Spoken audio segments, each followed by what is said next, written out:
Good morning সবাইকে। তোমরা যখন ব্লগটা দেখছো জানুয়ারি মাস অলরেডি শেষ হয়ে গেছে, কিন্তু এটা জানুয়ারির শেষ কটা দিনের ভিডিও। তো এই মুহূর্তে আমার মনে হচ্ছিলো যে জানুয়ারি মাস শেষই হতে চাইছে না।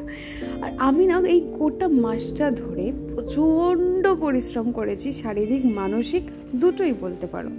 সকালবেলা উঠে মনে হলো যে ক্লিনজার ব্যবহার করব। তো নতুন যেই একটা আমার ক্লিনজার এসেছে একটা ব্র্যান্ডের থেকে, তো সেটা আমি ফার্স্টে অ্যাপ্লাই করেছি। এবং এই ক্লিনজারটা না একটু তুমি যদি কিছু দিয়ে ওয়াইপ করে নাও তাহলে ভালো হয়, কিন্তু আমি ওই তাড়াহুড়ো করে মানে একটু সময় বাঁচাবো বলে আর কি ফেস ওয়াশ না করে ক্লিনজারটা ব্যবহার করে মুখটা ধুয়ে নেবো এরকম ভেবেছি। কিন্তু উল্টে খাটনি আমার আরও বাড়লো, যে মুখটা ধুলাম দেখলাম মুখের মধ্যে না একটা তেল তেলে ভাব রয়েছে। তো আমাকে আবার সেই ফেস ওয়াশ করতেই হলো। মানে অ্যাকচুয়ালি এটা জাস্ট একটা ডেমো, ঠিক আছে, যে আমার মানে মাসটা গোটা মাস জুড়ে কীরকম কেটেছে একটা জাস্ট 1% আমি তোমাদের সাথে শেয়ার করলাম। মানে আমি যা যা ডিসিশন নিয়েছি আমাকে সেটাতে এসে আবার খাটতে হয়েছে, এরকম হয়েছে আর কি আমার সাথে। এনিওয়ে ব্লগটা এখান থেকে স্টার্ট করছি। হোপ তোমাদের আজকের ব্লগটা দেখতেও বেশ ভালো লাগবে। সো চলো উইদাউট এনি ফার্দার এডু আজকের ব্লগটা এখান থেকেই স্টার্ট করছি। আর আমি বিড়ি টিড়ি কিছুই খাই না, ঠিক আছে, তবুও আমার ঠোঁটটা ভীষণ পিগমেন্টেড। তো আমি মাঝে মাঝে ঠোঁটটাকে এরকম স্ক্রাব করে নিই। আমার কাছে আলাদা করে কোনো স্ক্রাব ব্যবহার করি না, অত সময় নেই। তো আমি যখন মুখ টুক ধুই ঠোঁটটা একটু ভেজা থাকে, তো ডেড সেলসগুলো একটু সফট হয়ে থাকে ওই টাইমে। তো যে টাওয়ালটা আমি ব্যবহার করি ওটাতে একটু ভালো করে ডলে নিই। হাতে আজকে একটুখানি সময় ছিল, তাড়াতাড়ি উঠেছি, তাই ভাবলাম একটু ওয়াশিং মেশিনটা চালিয়েই দিয়ে যাই। এটা যেহেতু অটোমেটিক অফ হয়ে যাবে, তারপরে মা বা কেউ একজন মেলে দিলেই হলো, কাঁচাটা অ্যাটলিস্ট হয়ে থাকবে। আর আমি না লিটারালি দৌড়াচ্ছি, মানে সময়ের সাথে সাথে আমি দৌড়াচ্ছি। আমার এরকম মনে হচ্ছে মানে সময়কে আমি ধরে তো কেউই রাখতে পারবো না, বোকার মতন কথা বলে লাভ নেই, কিন্তু মানে হয় না যে সময়টা আমি ইউটিলাইজ করতে পারছি, কিন্তু আমার মনে হচ্ছে সময় আমাকে ছোটাচ্ছে। মানে আমি লিটারালি মানে কী করবো কি না করবো এরকম আমার ফিল হচ্ছে। মানে লাস্ট সপ্তাহটা জানুয়ারির আমার এত জঘন্য কেটেছে, প্রচণ্ড খাটনি আছে। স্কুলে সরস্বতী পুজো, তার সাথে এক্সিবিশন আছে, সব কিছু নিয়ে, এবং সাথে আমারও একটা আর পরে বলবো সেটা তোমাদের সাথে না হয়। আচ্ছা, এখন আমি বানাচ্ছি জলখাবার। দেখেছো কথাগুলো কীরকম অসংলগ্ন না, কোথা থেকে হট করে কোথায় চলে যাচ্ছে। আগের দিন রাত্রিবেলা স্যান্ডউইচ করেছিলাম, আগের ব্লগে দেখেছো, তো সেটা আমি কিছুটা তুলে রেখে দিয়েছিলাম। তো সেটা দিয়েই ওই স্টাফিংটা দিয়েই আমি আজকে আবার স্যান্ডউইচে নিয়ে যাব। এটা ভীষণ হাই প্রোটিন একটা ব্রেকফাস্ট বলতে পারো।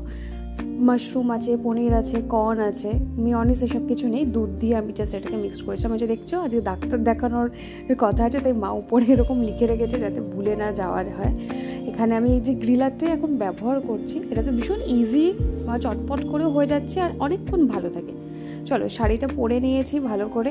এই শাড়িটা কিনেছিলাম পুজোর সময়, খুব পছন্দের একটা আমার শাড়ি, ধনেখালি রঙটা বেসিক্যালি আমার খুব পছন্দের, একটু ম্যাট মানে ঘেঁষা রং, তবে আমার খুব ভালো লাগে রংটা। আর তোমাদের সাথে তো শেয়ার করাই হয়নি আমি এখন স্কুলে কিভাবে যাই। এখন ম্যাজিক চলে না সকালবেলাটায়, মানে একটু দেরিতে শুরু হয় চলা, যার ফলে আমার স্কুল যাওয়াটা মানে ভীষণ মানে ঝুঁকির হয়ে যাচ্ছে। তো আমি কি করলাম, একদিন টোটো কাউকে জিজ্ঞাসা করলাম যাবেন কিনা। তো দেখলাম যে ঠিক আছে আমি যা ভাড়াতে যাচ্ছি সেই ভাড়াতে যাচ্ছেন। তো আমি এখন টোটো করে বাগমোড় যাই, মানে কাঁচরাপাড়া বাগমোড়ে নামি, সেখান থেকে আবার টোটো করে আমাদের স্কুলের আগে একটা মানে হাই রোড পড়ে ওইখানে নামি, সেখান থেকে আমি হেঁটে স্কুলে যাই। হাঁটাটাও হচ্ছে, তবে আমাকে অনেকটা ভেঙে ভেঙে যেতে হচ্ছে। আর আগের বেশ কয়েকটা ভিডিওতে তোমরা কেউ আমার লিপস্টিকের শেড জানতে চেয়েছিলে, আমি বলতে পারিনি, আসলে আমার মনেই ছিল না কী শেড ব্যবহার করেছি, দেখেও বুঝতে পারছিলাম না। তো এবার থেকে আমি যখনই কোনো লিপস্টিক পরবো, আমি একটা দুটো লিপস্টিকই বারবার ঘুরিয়ে ঘুরিয়ে পরি ব্রাউন শেডের মধ্যে, তো আমি সেটা মেনশন করে দেবো, ঠিক আছে। আজকে যেরকম আমি মেবলিনের নিউড নোয়ান্স এই লিপস্টিকটা পরেছি, তারপর আমি একটুখানি উপর দিয়ে পাউডার দিয়ে দিয়েছি। লিপস্টিকটা কী বলতো, একটু ক্রিমি, ম্যাট ক্রিমি আর কি, একদমই যে পুরো ক্রিমি লিপস্টিক তা না, একটু ম্যাট ফর্মুলাও আছে। উপরে পাউডারটা দিলে অনেকক্ষণ সেট থাকে, আর কালারের যে পিগমেন্টেশন সেটাও খুব ভালো থাকে, অনেকক্ষণ স্টে করে। তো আমি এই হারটা শান্তিনিকেতন থেকে কিনেছিলাম, সেই হারটাই আজকে পরেছি। আর এখন না মানে এই ঠান্ডাটা অনেকটা কমে গেছে, সেই জন্য আমি একটা স্টোল ক্যারি করি, সেটাই যখন খুব ঠান্ডা লাগে টোটোতে তখন গায়ে দিয়ে, না হলে এই ধরনের যে সোয়েটারগুলো পরে যাচ্ছি এগুলোতে আমার কাজ চলে যায়। আজকে যাওয়ার সময় জানো না এই কুকুরগুলো আমাকে চেকে ধরে যায়, আমি বলছি তোরা কেমন কুকুর, হ্যাঁ সভ্য মানুষকে ধরছিস আর চোর ছাত্রদের ছেড়ে দিচ্ছিস, আর তোরা তো কুকুর জাতির কলঙ্ক। স্কুলে আজকে আমার একটু শরীরটা খারাপ লাগছিল বলে আমি নুন চিনি খেয়েছি, আবার ফেরার পথে কুল মাখা খেয়েছি ভাবো। আর আজকে স্কুল থেকে বাড়ি ফেরার পথে ম্যাজিকে উঠেছি জাস্ট, আর ম্যাজিকটা খারাপ হয়ে গিয়েছে, তো আবার টোটোতে উঠেই বাড়ি ফিরছি।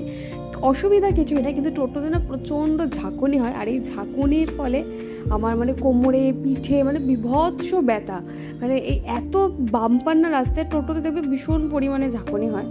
আর আমি বাড়ি এসে কিছু ভ্লগ করিনি, এটা নেক্সট ডে, প্রচণ্ড তাড়াহুড়োয় বেরোচ্ছি, জলখাবার কিছু বানানো আজকে দেখাইনি। এই শাড়িটা অনেক বছর আগেকার, এটা হচ্ছে দিদা শাশুড়ির শাড়ি বলতে পারো। আর এখন আমরা বানাচ্ছি হচ্ছে আমাদের প্রজেক্ট, যেটা এক্সিবিশনে লাগবে। সরস্বতী পুজোর দিনকে আমাদের স্কুলে একটা আর্ট এক্সিবিশন হবে, এবং শুধু আর্ট এক্সিবিশন নয়, সেখানে একটু কিছু সাবজেক্টের উপর প্রজেক্টের উপর মডেলস থাকে।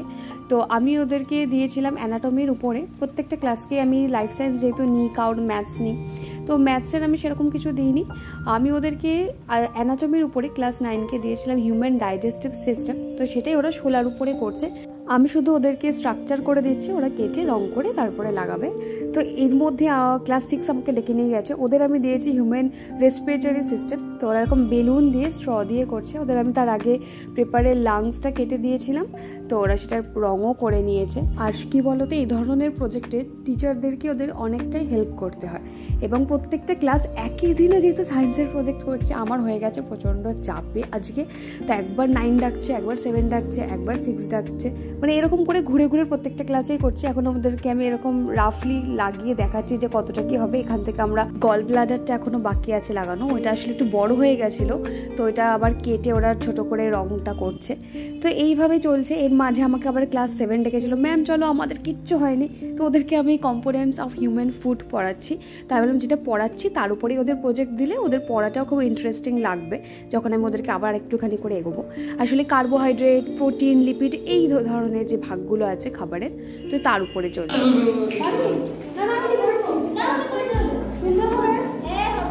একদমই দম ফেলার সময়টুকু পাইনি, মানে প্রত্যেকটা ক্লাস আজকে সায়েন্সের প্রজেক্ট করছে, আর আমি যেহেতু ওদের করাচ্ছি, আর পুরো মানে জীবন আজকে একদম শেষ হয়ে গেছে আমার। আজকে মনে হচ্ছে টিফিনও হাফ খেতে পেরেছি, লাস্টে আমি আবার বাকি টিফিনটা খেলাম, জল খাইনি আজকে সারাদিন। আর যাদের দেখবে পারফেক্ট হওয়ার খুঁতখুঁতানি আছে না, তাদের বেশি খাটতে হয় সব কিছুতে। তো আমিও ওদের উপর ছেড়েই দিতে পারতাম যে তোরা যা পারবি তাই কর, কিন্তু না, আমার যে পারফেক্ট হতে হবে, দেখতে সুন্দর হতে হবে, ওদেরও তো ভালো লাগবে, তাই না? এই জন্য আমাকে প্রচণ্ড বেশিই খাটতে হয়েছে। লেখাগুলো আমি লিখে দিয়েছি ধরো। যাই হোক, বাড়িতে এসে আজকে মা করেছিল পাপড়ি চাট, তো সারাদিনের ক্লান্তিটাও এখানে বলতে পারো একটুখানি আমার মানে কমে গেল। তো আজকে তারপরে আমার একটুখানি আর্ট এক্সিবিশনের আমার কয়েকটা আঁকা সিলেক্ট হয়েছিল, তো সেখানে এই আঁকাগুলো দিতে হবে। তো আমার না এই যে উপরে যেই একটা বার্নিশের কোট লাগায়, সেটা লাগানো ছিল না, আমি সেটা লাগিয়ে আজকে ব্লগটা এখানে এন্ড করে দিচ্ছি। আশা করছি তোমাদের ভিডিওটা ভালো লেগেছে। কীরকম লাগলো ভিডিওটা জানাতে ভুলো না। দেখা হচ্ছে অন্য ভিডিওর সাথে। Till then stay happy, stay blessed and always stay positive. Bye by.